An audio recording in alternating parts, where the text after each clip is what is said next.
كلامني كادتو بدو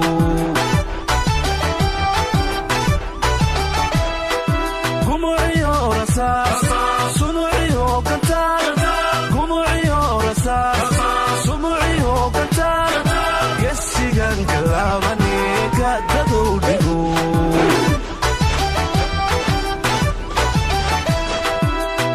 شيء أول إن نقدو ونال شيء أول إن نقدو ونال ويقدون تهي kulanti waxaana wanaagsan akhyaarta aanu hawada ka wada soconno meel aad joogtaanba kuna soo dhawaada barnaamijka kan oo aanu si gaar ah diiradda ugu saarayno ciidamada ilaalada xeebaha Jamhuuriyadda Soomaaliland.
guud ahaanba ciidamada qaranka Jamhuuriyadda Soomaaliland ayaa ah ciidamo tayadooda iyo tiradooduba ay aad u sareeyaan isla markaana si heer sare u qalabaysan kana muuqato astaamaha uu leeyahay ciidan qaran.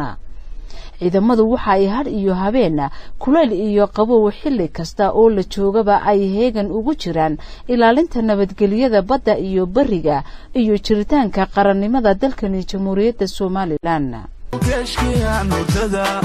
كوكم عينيو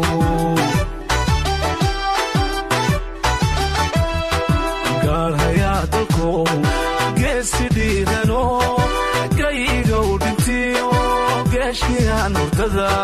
كوكم عينيو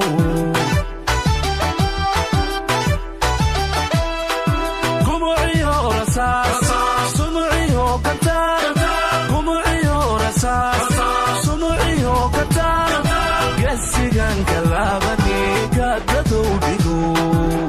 Somaliland waxa ay leedahay xeeb aad u dheer oo dhererkeedu dhan yahay 850 kiiloomitir. xeebtaasi oo ku taala goob istiraatiiji ah marka loo eego geyiga geeska Afrika. Somaliland xagga badda waxa ay xad la leedahay wadamada Djibouti, Yemen iyo Soomaaliya. ciidamada ilaalada xeebaha Somaliland ayaa ka howlgala badda iyo xuduudaha aynu la leenahay wadamada aynu jaarka nahay. ciidamada badda Somaliland iyo maraaxilkii kala duwanaa ee ay soo mareen iyo halka ay maanta higsanayaan waxay nooga waramayaa taliyihii hore ee ciidamada badda Jamhuuriyadda Somaliland. horumarka ballaaran ee ciidanku gaadhay waa siyaasadda dawladda madaxweynaha Jamhuuriyadda Somaliland uu hore u dhigtay ee qaabilsaneyd dhismaha ciidanka ilaalada xeebaha ama ciidanka badda. waanu fulinay aad baan ugu mahadnaqaynaa isaga iyo wasiirkiisa wasaaradda arrimaha gudaha wasiirkiisa siiba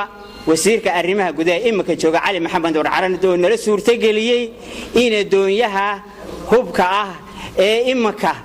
lagaga caagay badii nala hirgeliyay in dawladdu noo iibiso noo suurtageliyay. aad baan ugu amaanayaa aad baan ugu mahadnaqayaa.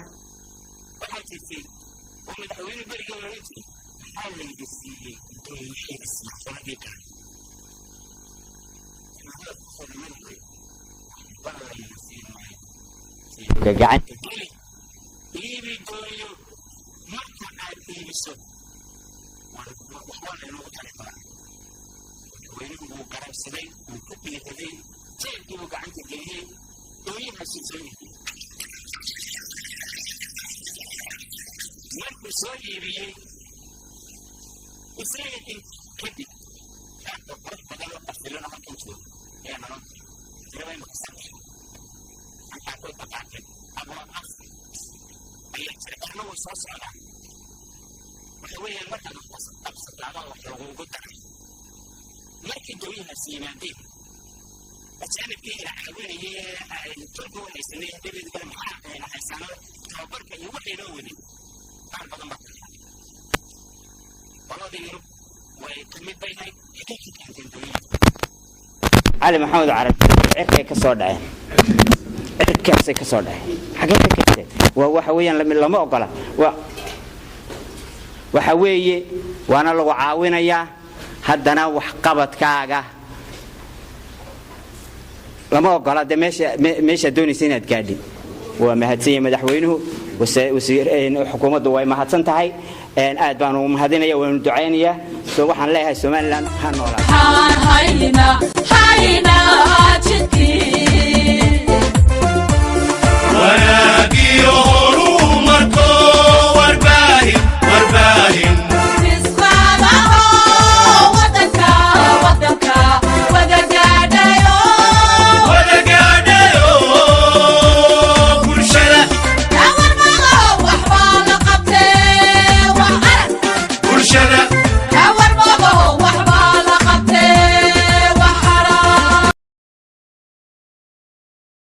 ciidamadu waxay leeyihiin saldhigyo dhowr ah oo ku kala yaala bariga iyo galbeedka badda Soomaaliland waxaana ka howlgala ciidamo tiro ahaan ku filan ilaalinta iyo difaaca badda Soomaaliland ciidamadaasi oo si fiican u tababaran kuna gaashaaman gaadiidka badda ee aadka u dheereeya isla markaana gacan bir ah ku qabta cid kasta oo isku dayda in ay si khaldan uga faa'iideysato marinbiyoodka xeebta dheer ee dalkan Jamhuuriyadda Soomaaliland uu leeyahay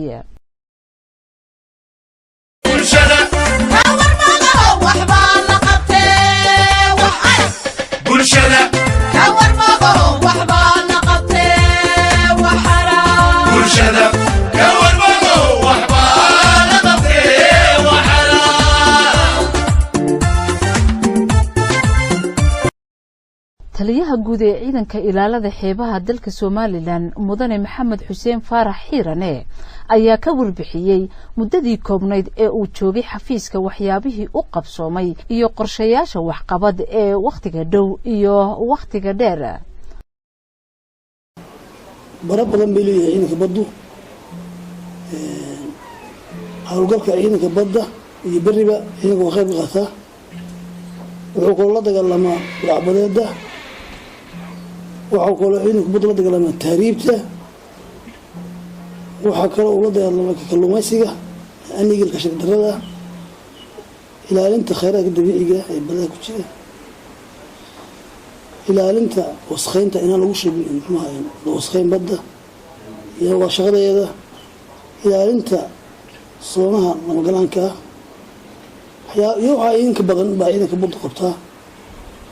oo ciidanka baddu har iyo habeen heegan u yahay inay ilaalina ay muuqato ciidanka badda intii aan joogay waxaa laga qabtay dhismayaal badan oo markii hore bilowgooda socday in ciidanka loo dhiso guryo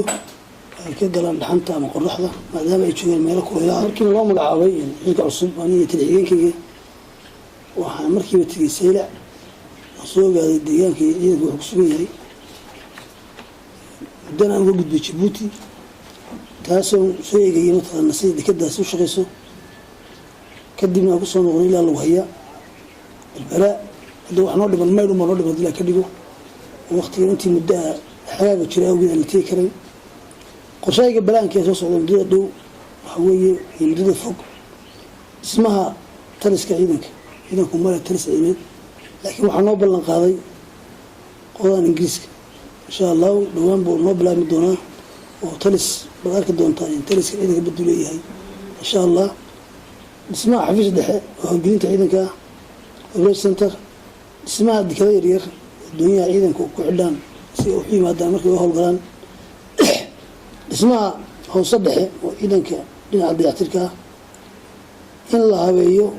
qaab dhismeedka ciidanka iyada oo waafajinayo sharciga cusub ee ciidanka, samaynta qaab isku xidhka ah dhammaan ciidanka xeebaha iyo ciidanka kale, kusoo kordhinta ciidanka raadaarada badda. raadaarada badda waxaan rabnaa dila ka dhigo inay badda raadada la dhigo in Celaayo, la dhigo in Laasqoray, la dhigo Maydh, Berbera, Sayla, intaa wixii maraya hadda waa noo bilaabantay, laakiin wixii maraya halkaa laga jeegarayo oo aad kombiyuutarka kala socoto insha allah. raadaarada la rakibayo ciidanka waxaa noo rakibaya insha allah iyo ODC iyo tababarada ciidanka. waxaa noo socda tababaro farsamo iyo mid howlgelineed oo noogu socda dhammaan sektarada laga howlgelayo oo UNC noo wada iyo Yurubiyanka. waxaa socda tababar ah ciidanka dhalinyarada ka baxay secondary-ga doonyaha raacaya raxanta doonyaha raacaya. waxaa socda seminar 9 bilood Ingiriisi la barayo si ay u xidhiidhaan maraakiibta maraysa badda u afkarta. dabeedna hadda waxaa u dhammaaday ilaa 8-7 bilood 9 bilood buu insha allah shaqada u dhamaado. kuwaas marka baxaan aan raac labaad gelin. waxaa kaloo la baray ciidanka badbaadinta dadka ku dhaca badda maadaama hadda cadan lagu furan tahay. waxay ka hortagaan markay maraakiibtu yimaadaan badda dhexdeena ka hortagaan maraakiibta. ciidankeena 3 dowlad soo gudbiya waayaamay cusbad iyo qaxootiga iyo laga taxadirayo inaan badeena inaan dad masaakiin oo qaxooti aan wax ku nool badeena ma soo galan qaxootiga oo laga hortagaya. waxaa ka hortagaya 2 dowlad 3 dowlad ciidankeena ka hortagaya. waxay badbaadinayaan soo gudbinayaan ilaa dekedeena Berbera. intii muddo qaxootiga soo lagu soo dhaweynayay tababarka la baray ilaa 36 askari baa la baray. waxaa la baray loo qabto tababarka 2 goor. waxaa la baray inay ilaaliyaan in dadka ku dhaca badda inay badbaadin karaan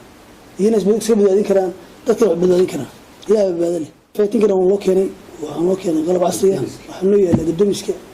waxaa loo keenay qoladan Yurubiyanka baa noo keenay wanaagsanaa laakiin sida lagu shaqeyn lahaa hadii la ka dhicin loo tababarayo oo aynu dhawaan baan ka dalbanay loo keenay. waxaan jecelahay ciidanka loo tababaro saraakiil la yaraa oo jaamacada ka soo baxay oo ah maadaama odayaasha hadda sii socdaan haween ciidankii badda wixii shaqada u ahaa waxyaaba ka haray. haween ciidankii dhalinyarada ahaa baa la rabaa in la tababaro oo iyagu shaqadooda hantaan. waa gaab baa baxaya gaab kale waa in la buuxiyaa. waxaa kaloo loo ogolaaday in helo ciidanka Labeeri ay ku bartaan ciidanka badda. xerada tababarka insha allah inuu lagu jirtaa inuu helo xero tababara oo ciidanka u gaara oo mataqaanaa ka gaara meesha. gaadiidkaygu waa 2 oo mid badeed iyo mid berri. inkastoo ka berrigu uu yar yahay ka badda xogaa yar roon oo insha allah aan rajayn doono in loo keeno doonyaha dirto habeenkii badda ku dhaxa si aan u qabanno maraakiibta illegalka ee maraya meesha. laakiin hadda doonyaha haysana waa doonyo yar yar oo badda ku dhici karin. waxaa loo baahan badda dhexdeeda in ciidanku turaashinkooda qaato 3 habeen 4 habeen ku maqnaan karo ilaa taa la helana weli baddu waa qabi. waxaadna mooda dadkeena inay badda damba kala hayn ama aqoon lahayn. wacyigelin baan u baahnaa qoladiina miidiyaana wacyigelisaan oo mataqaana naga wacyigelisaan badda shacabka u sheegtaan waxa ku jira maaha un ariga la cuno maakiyaad waxa ku jira barwaaqa ku jirta oo dadka la haysan. ninkaan bad lahayn baan garan kara badda qiimaheeda laakiin nin inta badan damba kama leh. maanta dil la weydiin bad lahayn wuxuu oran lahaa waa xagaan u mara. laakiin baddu waxyaaba la isku dhaaf khayraad ku jira ilaahay baa soo koobay hadalkayga. tababaradaas aan furay intaan joognay iyadoo leefan mataqaana wadaysaan wixii hore taliyo u qabtayna wadaysaan oo si laftiisa meel uu soo gaarsiiyay mataqaana meesha aad baan ugu mahadnaqayaa. waxaan ku nimid mataqaana doonihii iyo wixii uu mataqaana intuu qabtay aad baan ugu hambalyeynaya. ana insha Allah meesha ma ka sii wado doonaa aan ku tali geli doonaa baddu mataqaana ciidanka horta la kordhiyo tababarada kor loo qaado baddana dee mataqaana caalamku u horumaray aan sameysano ciidan dhalinyarada oo badda si degdeg ah u fuuli uga hawlgeli kara kuna hawlgeli kara doonyaha dhammaantood. waxaan leeyahay aad iyo aad baan ugu mahadnaqayaa ciidanka wada shaqaynta naga dhexaysa iyo mustaqbalka fog ama ka dhow. aan jecelahay inaan wax la taaban karo in soo bandhigno baddana aan ilaalino. wasalaamu calaykum waraxmatullahi wabarakaatu. قمعي ورصاص سمعي وقتال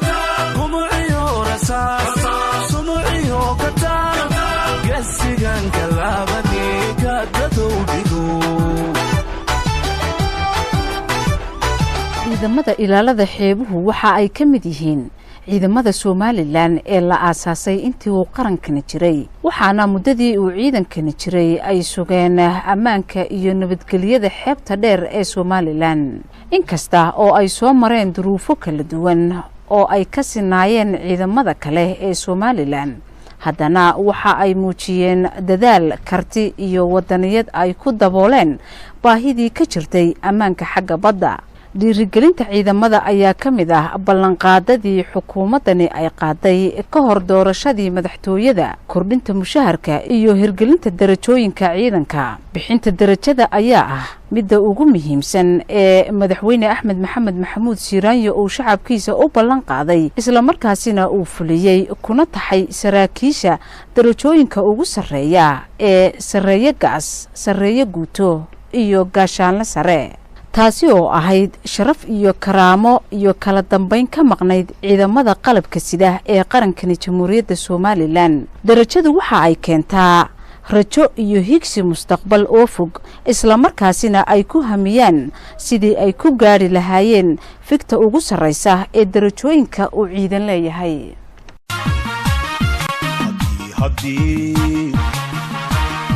haddii gesi samawado sifaha way aragastaan sooyaalka ka muuqda wacan ina tahay waa la saxay ina tahay waa la saxay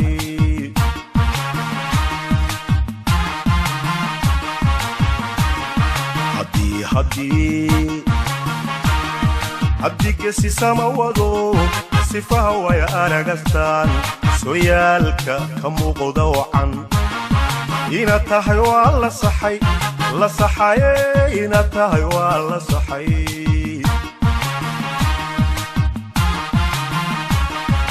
xukuumadda Jamhuuriyadda Soomaaliland ee uu hogaaminayo madaxweyne Axmed Maxamed Maxamuud Siiraanyo ayaa waqtiga ay majaraha u qabatay xukunka dawladnimo ee dalka waxa ay cod dheer iyo mid gaabanba ku sheegtay in ay dalka gaarsiin doonto horumar dhaxalgal noqda oo bulshadu ay u aydo waxa muuqata in golaha xukuumaddu ay u guntadeen horumarka maanta ka ifaya gees kasta iyo goob kastaba qaranka Jamhuuriyadda Soomaaliland Haruun Saciid Cali waa kabtanka ciidanka ilaalada xeebaha ee gobolada Awdal iyo Salal ee Soomaaliland Haruun Saciid waxa uu ka waramayaa horumarka uu sameeyay 5 sano u dambeysay ciidanka ilaalada xeebaha ee goboladaasi Awdal iyo Salal waxaan ka yar hadli doonaa waxa uu qabsoomay amba aan qabanay amba shaqo ahaan ay hawsheedu tahay saldhigan koobaad saldhigan labaad ee aan xukumo ee gobolada galbeedka kaas oo anigu xil ahaan hayay amba joogay muddo 2 sano labadaas sano ee anigu xilka hayay waxa ay qabsoomay amba waxa aan qabtay ayaan iyar ka hadli doonaa marka aan halka dhaafo horta ciidanka baddu waxaan oran karaa waqtigan aan taaganahay waa ciidanka ugu tayada wanaagsan sababtoo ah adduunyadu ma dhamaato oo qofku dhamaasho ma helan laakiin gaadiidka badda markaan idhaaho ka bariga markaan idhaaho waa gaadiid ku filan saldhiga labaad waxa uu ku yaallaa xuduud dhowr dowladood meel ku dhow badda waxaanu xad kala leenahay dowladda Djibouti Yaman labada dowladood ayaanu xuduud la leenahay bariyahan Ethiopia nagama foga oo iyaduna way nagu dhowdahay oo barigan xuduud ka leenahay intaas oo dhan marka sheego saldhiga labaad wuxuu ku yaallaa meel xasaasi ah oo uu ku shaqo badan yahay meelaha kale maadaama uu ku yaallo intaasoo dowladoodu xad la leeyahay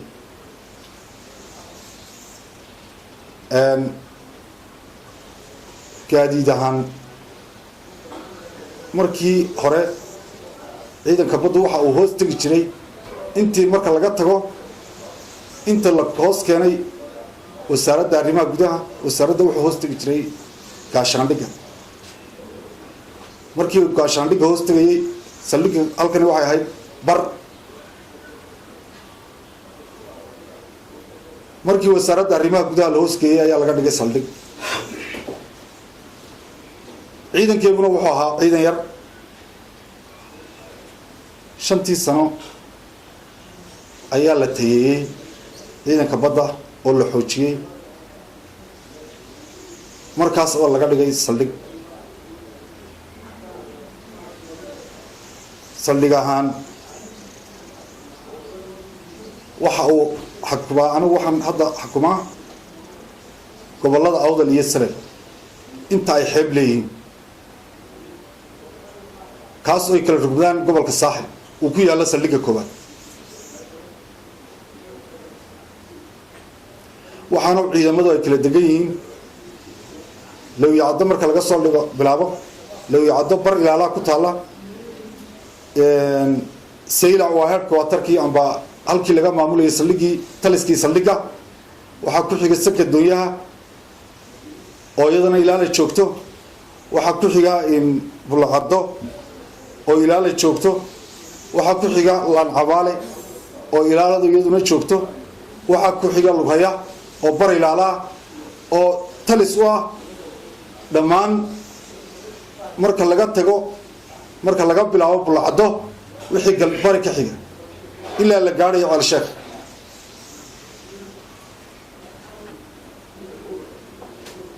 intaas oo dhan ayuu dhammaan ka howlgalaa saldhigga labaad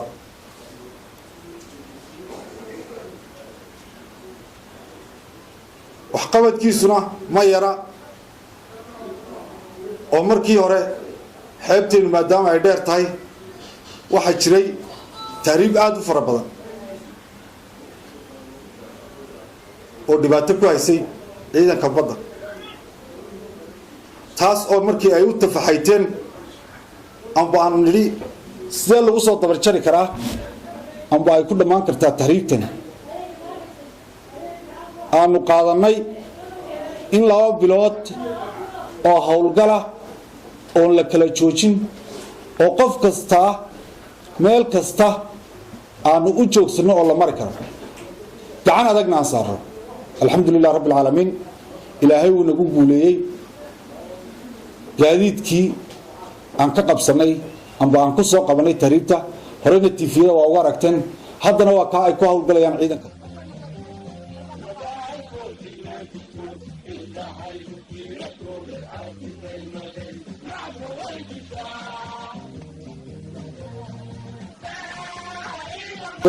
ciidanku marka uu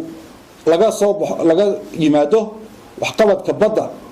amba waxqabadka tahriibta waxa uu qabtaa inuu ilaaliyo badda kana ilaaliyo kalluumaysatada sharci darrada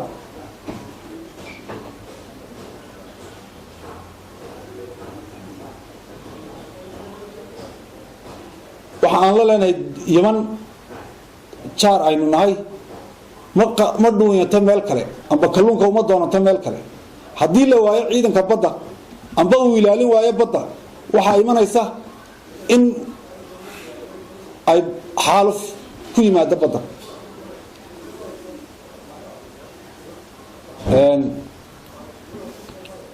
taasna aad bay uga hortagaan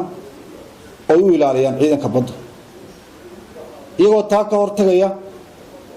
waxaan odhan karaa matalan dhan markaan ka eegno waxaanu la shaqaynaa maaliyadda oon kala shaqaynaa xagga badda dakhliga ka soo gala annagoo ka matala turbataariyada badda gobolkan aan hadda joogo markii aan imanaya anigu dakhli ahaan waxaa ka badda ka soo galaa $50,000 baa lagu qiyaasi jiray haddana wuxuu gaadhaa $300,000 waa isbeddel uu sameeyey amba dardargelin uu sameeyo ciidanka baddu waxaan odhan karaa waa guulu soo hooyey isagu oo haddii aanu ilaalin badda qofku waxa uu ku imanayaa amba uu ku imanayaa halkan marka uu arko ciidankii oo soo jeeda jooga baddii ilaalinaya meel aanu ka dhaafi karin laakiin haddii la waayo cid ilaalinaysa intuu wixii rabay iska qaata ayuu halkaa ka noqonaya taana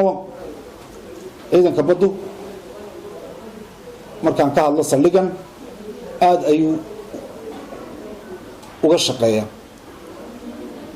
ta saddexaad ciidanka baddu waxa uu ilaaliyaa in ay argagixisadu amba budhcadbadeedu ka dhigtaan gabaad gasiiradaha dhaadheer amba gasiiradaha ku xeeran gobolka salga sababtoo somalilan kolley 8 gasiiradood bay leedahay 8 gasiiradood ay somalilan leedahay gobolka sanaag ayuunbay hal gasiirad ku taallaa oo rabshiga leedha 7 kaliba waxay ku yaalaan gobolka salan gasiiraduhuna waa meelaha ugu dhow ee laga dhigan karaa gabaad gasiiradahaas wuxuu ciidanku u ilaaliyaa inuu isku bedelo 7 maalmoodba la geeyo group amba koox wadata gaadiidkeedii habeen iyo maalinba gaarfureegta ilaalisa kontaroosha waxa soo galaya waxa ka baxaya iyo wixii badda marayaba si aan u ogaano wax kasta oo dhib keenaya amba qaranka ku keenaya qarankeena ku keenaya amba dawladaha jaarkeena ku keenaya intaas markaan intaa kaga soo gudbo ciidanka baddu amba saldhigan aan xukumaa markii hore ma u lahayn guryo ciidanku degan yahay hadda waa arkaysaan laba hool oo dhaadheer ayaa dhammaystiran waxaa yaalla sariirahoogii firaashyadoodii kabadhadoodii intuba way ku jiraan intaas markii ay noo qabteen hay-aduhu annagu waxaan isxil qaadnay amba aan isku daynay in aanu ka faa'iidayno xooggayaga halkan waxaa ka dhismahan ka socda hadda waa dhismihii aan ugu talagalnay gaadiidku inuu galo gaadiidka beriga amba gawaadhidu waana kii aan ugu talagalnay in ay wakhtigan xagaaga ah amba wakhti kasta oo xeebtu mar kasta way kulushahay haddii baabuurtani amba gaadiidkani bacadka yaallo waxaa ku dhacaysa cadceedda haddii wax kale ay dhici waayaan waxaa qayrmaya midabkooda si ay u galaan amba aan ugu ilaalino waxaanu xooggayaga amba tabar hadda ku dhisayno ku wadnaa damboloolkii gaadiidku geli yahayn kaasoo ugu talagalnay ilaa 10 gaari inay galaan waxaana fuliyey ciidanka badda cid ka caawisay ma jirto laakiin waxaan garanay in aan mushaharkayaga xooggayaga intaan isku geyno wax ka dhisi karno si ay ciidamada kalena ugu noqoto ay ugu noqoto wax lagu dhiiran karo aanu u tusno inaan wax qabsan karno ciidanku wuxuu leeyahay wastaadin waxa uu leeyahay nijaaro haddii iyaga laga faa'iideeyo waxaa iman kara in una ciidanku waxba u baahan xafiisyadii hore oo duug noqday xeebtu waa meel adag amba siilcoo kale waxaa la odhan karaa waa meel adag gurigu hadduu 2 sano gaadho amba 3 sano gaadho jaan baa hoosta ka bilaabaya 4 sano wixii ka badan laguma jiri karo waxaan bilownay in ciidanku dhiso amba overgareeyo xafiisyadii hore iyo rugtii hore ee ciidanku lahaa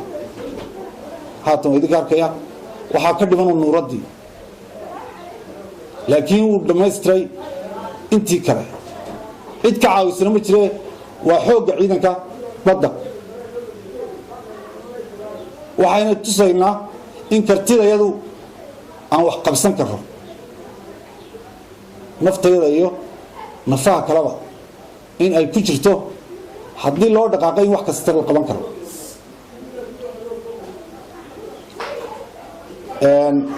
kolley toole maanta saldhig ahaan ciidan ahaan gaadiid ahaan intaba wuu dhisay oo haddii gaadiid dheereeyo loo baahdo way joogaan haddii tiknika ahaan loo baahdo ay tiknika loo baahdo way joogaan haddii gaadiid yaryar loo baahdana way joogaan dowladaha jaarkana amba hadda dowladda jaarka ama ee Djibouti kolley wax dhibi ma jirto xiriir wanaagsan baa leenahay aniga taliye ahaan amba inta aan saldhig ahaan xiriir wanaagsan baan leenahay wax dhibaato annaguna waxaan ballanteedu tahay inaanu ka ilaalino dhankayga wixii dhibaato iyaguna ay ilaaliyaan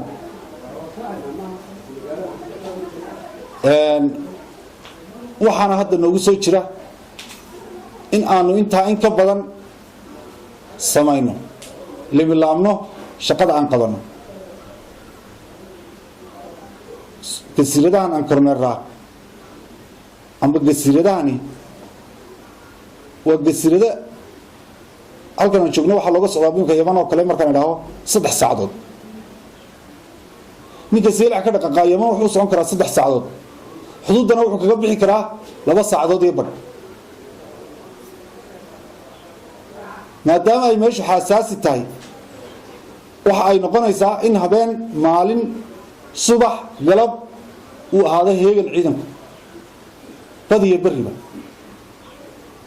oo markuu ciidan badda ay joogto inta kale ay bariga diyaar ku ahaato gaadiidku diyaar ahaado si ay isku caawiyaan alxamdulilah rabbil caalamiin wixii naga dhimana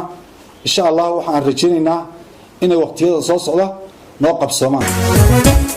abalama kade garwada agtayadu waa geesigiya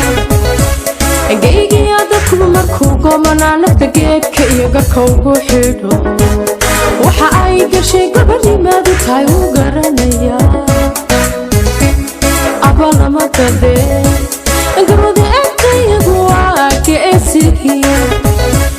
geygiya dadku markuu gomanaa nafta geedka iyo garka ugu xidho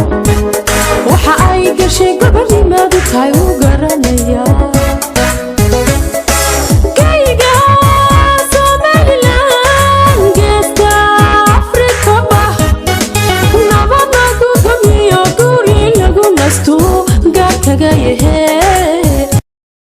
waxaa jira tababaro lagu carbinayo korna lagu qaadayo xirfadooda aqooneed ee ciidamada badda tababaradaasi oo ay ku qabtaan xarumahooda iyo kuuliyadda culunta badda ee ku taala magaalada Berbera waxa iyana jira tababaro caalami ah oo ay ka helaan ciidamada badda ee wadamada reer Yurub qaar kamid ah sida ciidamada badda ee dalka Ingiriiska oo xidhiidh aad u fiican uu ka dhaxeeyo dhigooda ciidamada badda Somaliland iyo dawladda Somaliland ba tababaradaasi waxa kamid ah adeega badbaadinta iyo gurmadka degdega ah ee dadka ku waxyeelooba badda dhexdeeda the whole of the Somaliland leadership on board one of our ships, and it's a real pleasure for us that you've accepted the invitation. As I said to you when we met yesterday, I feel that the relationship between Britain and Somaliland now is closer than I think it has been for many, many years, and it covers a much wider field of activity. markabkan iyo safaaradda Ingiriiska markabkan warshaqeynta iyo ilaalinta tababarka ay siiyaan ciidankeena xeebta iyo ilaalinta nabadgelyada ee badeena waa xiriir cilaaqaad wanaagsan ayaa naga dhaxeeya British iyo taariikh badan oo ina dhex taala oo aynu ku soo koray ayaana dhex yaala waana jecelahay inaanu ku xidhiidhino xiriirkaas uu sii kordho sii weynaado maalinta ka dambaysa sii kordho kaasi wax tar weyn labada dhinac bayna noqon kara insha Allah taala waxaan rajeynayaa inuu noqdo kii faa'iido wax u teenoo tan mar kale waxaan mahadnaq ballaaran u jeedinayaa staafka iyo madaxda markabkan iyo safaaradda ingiriiska ayaa jecel mahadnaq ballaaran u celiyo soo dhawaada abalama kadee garwada agtayagu waa geesihiya geygiya dadku markuu goomanaa nafta geedka iyo garka ugu xidho waxa ay gashay gabadhimaadu tahay u garanaya abalama kadee garwada agtayagu waa geesihiya geygiya dadku markuu goomanaa nafta geedka iyo garka waxa ay gashay gabadhimaadu tahay u